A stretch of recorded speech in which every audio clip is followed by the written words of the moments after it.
ताज्या बातम्या व ठळक घडामोडींसाठी पाहत राहा JBN महाराष्ट्र।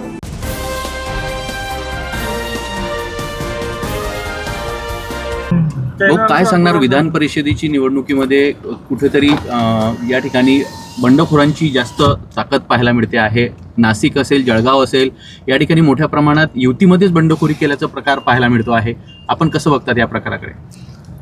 नाशिक आणि जळगावमध्ये महायुतीमध्ये बंडखोरी झाली आणि आजही नाशिक शहरामध्ये गीते उभे आहेत आणि इथे रेश्मा काळे उभे आहेत, शिवसेनेचे उमेदवार।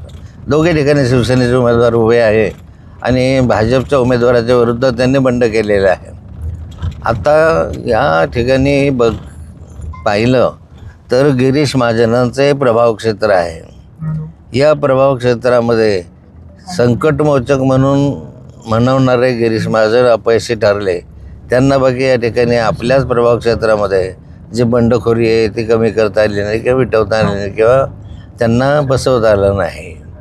आता याचा परिणाम असा आहे की महायुतीमध्ये अनेक कारणांमुळे कुरबुरी सुरू आहे। यात एक असं आहे की जळगावची जागा जी आहे ती गुलाबराव पाटलांच्या मुलासाठी त्यांना हवी होती आणि ते आग्रही होते की माझ्या मुलासाठी ही जागा द्यावी, परंतु त्या ठिकाणी त्यांच्या मुलांना न देता ही जागा नंदू महाजन यांना दिली।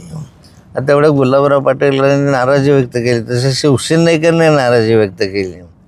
अगदी याबरोबरीला शिवसेनेचे आमदार किशोर पाटील यांनी उघडपणे भाषणामध्ये म्हटलं की या ठिकाणी मला जे बंडखोरीचा फटका पहिल्यांदा मला जो बसला, म्हणजे बंडखोरीचाच मला बसला पहिल्यांदा, कारण मागे किशोर पाटील हे 2 वेळा विधानसभेसाठी निवडणुकीला उभे होते। त्या कालखंडामध्ये त्यांच्या विरोधात अमोल शिंदे हे भाजपचे उमेदवार त्या ठिकाणी उभे होते आणि ते शेवटपर्यंत उभे होते। त्यामुळे बंडखोरी केली ते भाजपवाल्यांनी केली पहिल्यांदा त्या ठिकाणी आणि त्यामुळे किशोर पाटलांनी असं वक्तव्य त्या ठिकाणी केलेलं होतं।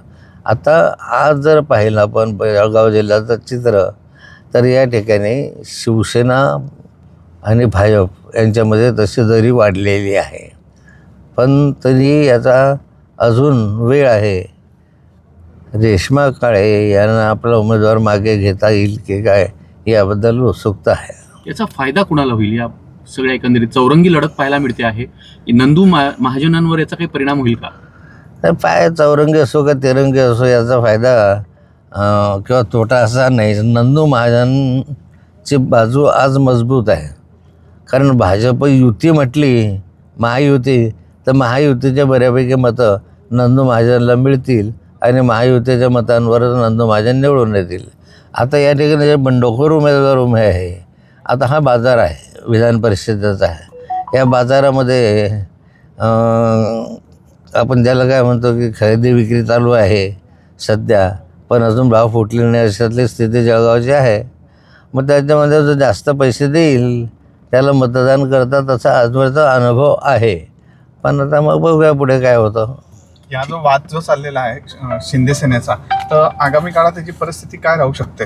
हा वाद वाढू शकतो किंवा वरिष्ठापर्यंत जाईल किंवा भविष्यात जिल्हा परिषद आहे? नाही, शिंदे सेनेचा वाद वाढवू शकतो।